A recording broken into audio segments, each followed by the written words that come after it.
And I'm Morris, you're watching Bosun Dan Bushcraft, and today you're joining me in my gym slash recording studio slash dojo, I don't know. We're in a building, we're in a shed, wonderful. And what are we up to today? Well,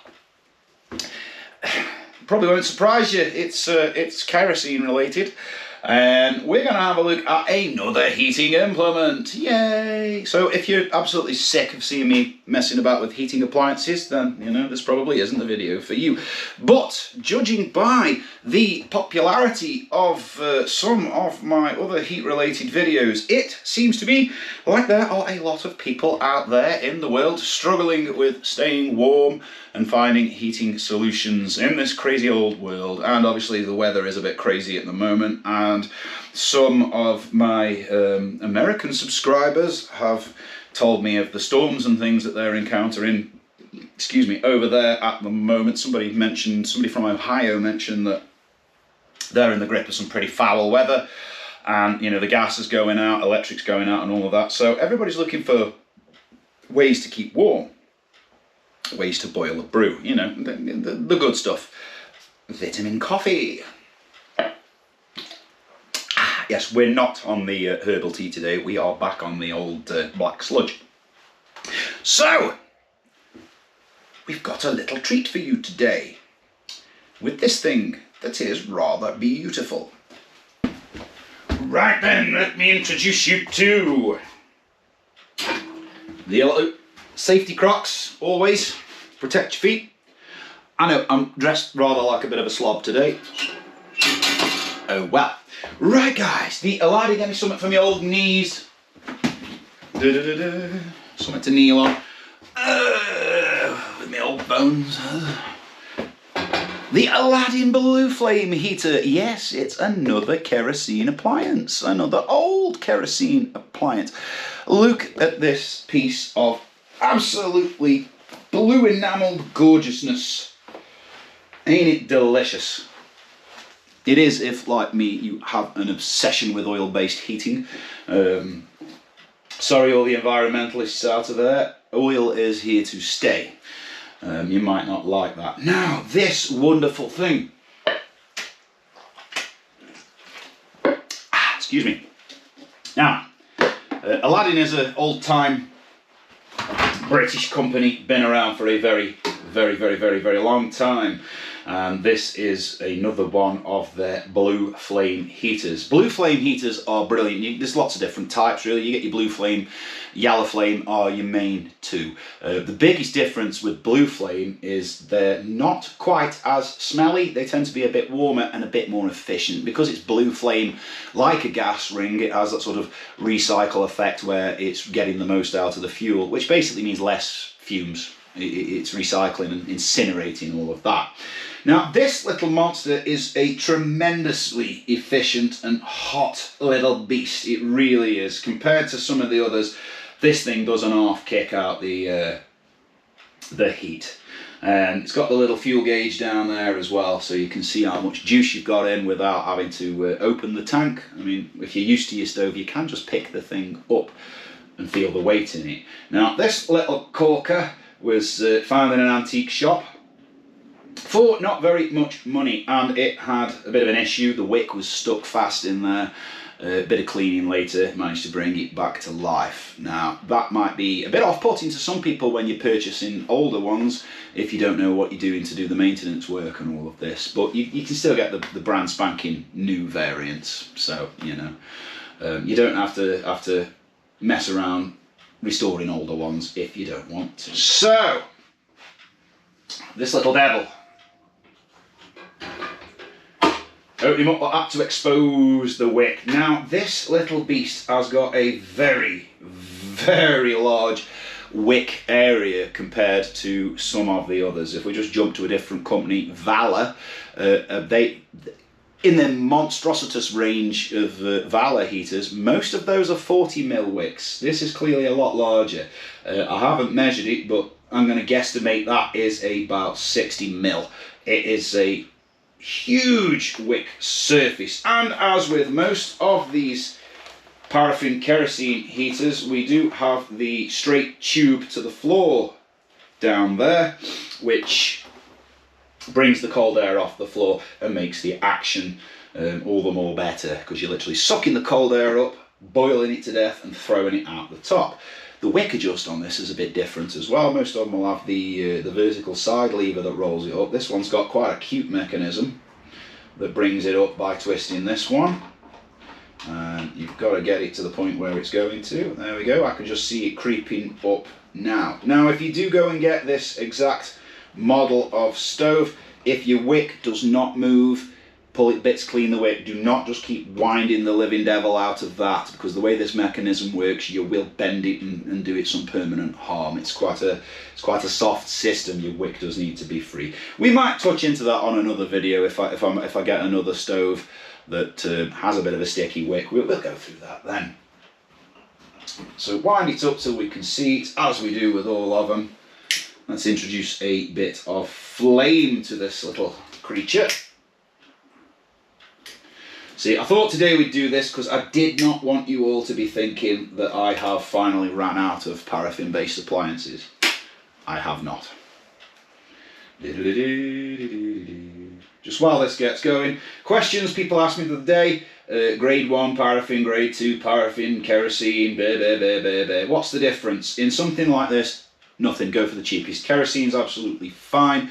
Because it's a blue flame, you won't get the smell out of it. Now, when you get your higher grades of fuel, that really is more for certain types of lamp, particularly indoor lamps, because it might give off a little bit of a smell with kerosene. This thing, no, it's that hot, there'd be no fragrance out of it.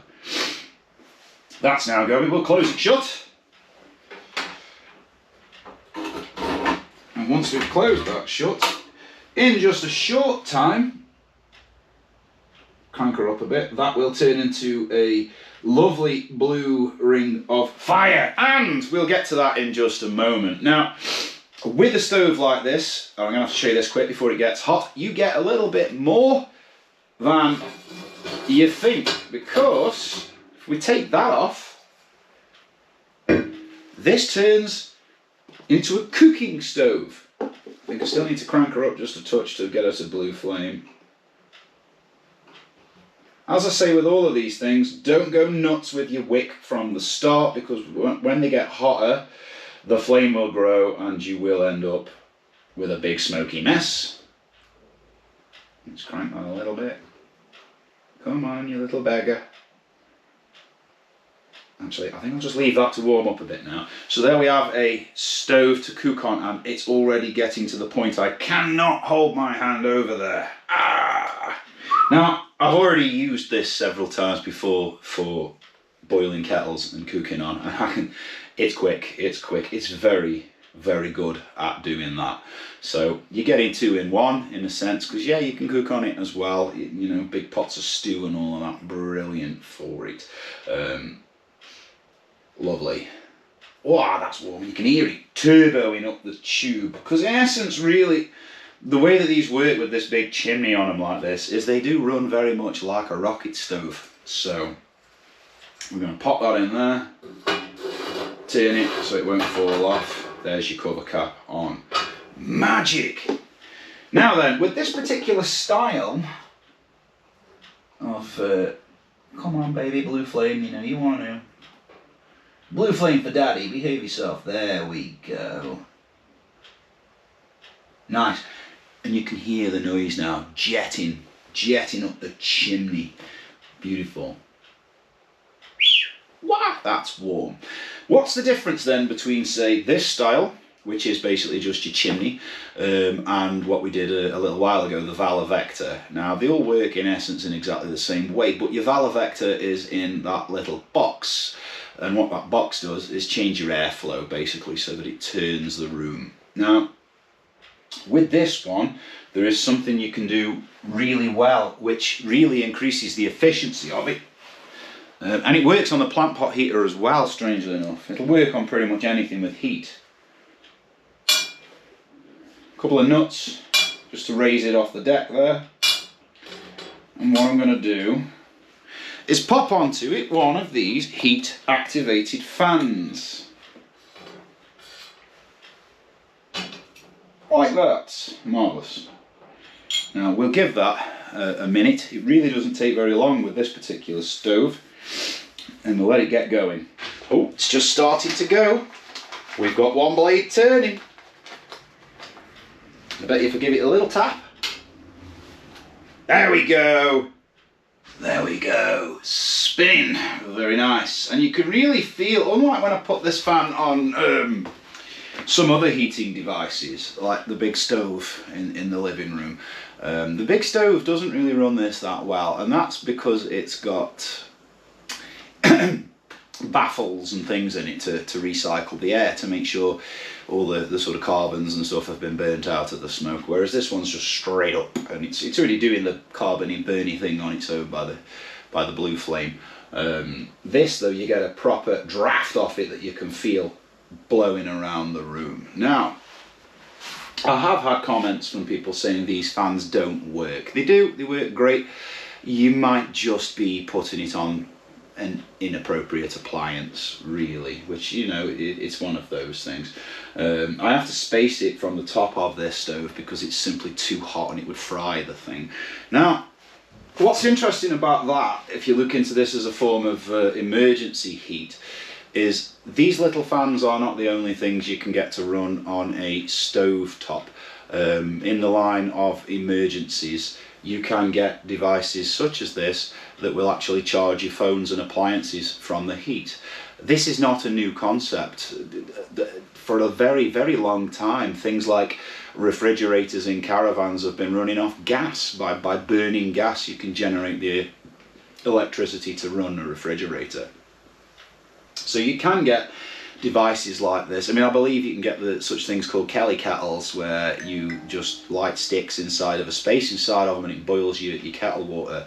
But also in this brave new modern world, you can get the Kelly kettle forms that have a charger on them so that the heat from the fire can actually again charge your appliances. So there's lots of different uses for these sorts of things, even in the modern world. I mean, you know, heat never goes out of fashion. So this thing's whizzing away, and it makes a massive difference because it's turning the air, and it's cycling that air around the room to make sure that it's warming it up, because air doesn't want to be warm. It's not an easy task to warm air up, which is why most forms of insulation actually work by trapping air and keeping it stationary. It doesn't like letting heat pass through it very well. This thing is currently melting my face. So with this fan whirring away, it's making a massive difference, turning the whole room. Now, it was about 5 degrees when I stepped into this shed, and it's a very well insulated space, this shed is, and there's a thermometer up there, and there's no point showing you because I didn't show you when it was 5 degrees. But already we've been messing with this now. It's been running about 10 minutes, and we're pretty much about to approach 15 degrees already. I have a heater that lives in here permanently to take the edge off when it's cold. Ooh, and that is, we've done a video on this, you have seen it, and that is the Valor Junior. That is a yellow flame heater. Lovely piece of red glass on the front of it that glows nice and red. Now, I am aware I may have cut my own head out of the shot, but you're not really here to look at me. So these two, what is the difference? Well, yellow flame, blue flame. The blue flame is a lot warmer, definitely. Potentially slightly more fuel efficient also. Choices.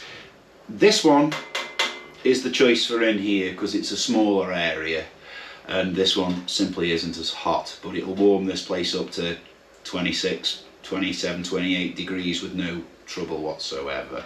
This one, however, is far too much for an area such as this shed. Hello, I am still here. It's far too much. This one will, with the fan on the top of it, actually heat the entire ground floor of the house. And you can hear now the fan's like going into bloody turbo mode. It's going to drag itself off in a minute and take off. But don't underestimate the kind of heat power that you can get out of these appliances. And like I say, the fan itself makes a massive difference to turn the air. So quite often this one will be used to heat the ground floor of the entire house whilst the fire itself isn't lit, and it does an absolutely stand-up job of doing that. So all these as heating solutions are very well recommended, and you know, the look of them, they're incredibly attractive. So there we have, if I just turn the GoPro light off for a moment, the blue flame. Now it's okay to have 1 or 2 little spots of yellow in that flame, but if you've got a lot of it that's yellow, mess with your wick, tune it down or up to get it blue, because if you don't, that yellow spot area is going to be a bit fumy and it might be giving off a tickle of smoke, which is not what you want. But you can see that that is blue flaming really nice, and it's roasting my face just standing next to it, and you can feel that fan is actually blowing hot air. It's not cool at all, it's warm air that is blowing, and it's going like a trooper. And that is obviously, it's a twin bladed fan, so you can see the sort of heat power that that thing is actually generating. So really what I'm saying is, as the weather gets colder and colder and colder, and for a lot of people around the world who are struggling with heat solutions, these older systems are viable and still very, very valued. Now, I'm not suggesting that any of these would be a permanent replacement for modern heat systems, but just like the old favourite, the plant pot heater, you might save a few quid on your gas bill because it will stop your boiler coming on quite as often. It'll help to hold the heat, and if all else fails, your boiler goes down, you have got a way to boil water, to cook, and to keep yourselves warm. So from that perspective, these things are still very viable and very valuable. These certainly are to me. So there we have it, folks, another marvellous paraffin kerosene appliance for you, and they're just so attractive as well. You know, modern heating solutions, they don't really worry so much about what they look like anymore, which is fine, but you can't beat these for their aesthetics either, and the practicality. You know, the thing is, old technology still works. That's why it's survived. So don't write off these old things. There's still life in them yet. And if you are looking for a backup source of heat or whatever you might be doing, you might want to warm your garage up while you're doing a bit of work in it or anything like that, these are very, very viable options. And once again, to the health and safety crew out there about having flames knocking about, yeah, they are flames. Exercise a bit of caution. Use that grey matter you've got in that bowl you're wearing on top of your shoulders. You know, don't do daft things with them. Don't put them next to obvious sources of ignition, cans of petrol and stuff like that. A bit of common sense, really. But other than that, guys, that's all I've really got to say about this. It's just a quick one, just to show you this wonderful thing. So, as usual, and as I say every time, I seem to have come up with my own catchphrases on this channel, but get out there, get having fun, get bushcrafting, above all be safe, and go and find yourself some wacky, interesting, attractive forms of heating, and keep yourselves warm this winter, as we are worldwide getting some unpredictable weather now. We're getting very, very stormy and very floody. So take care of yourselves out there, and that is all I need to say on this, and I shall catch you on the next one. So until then, folks, it's Bosun out.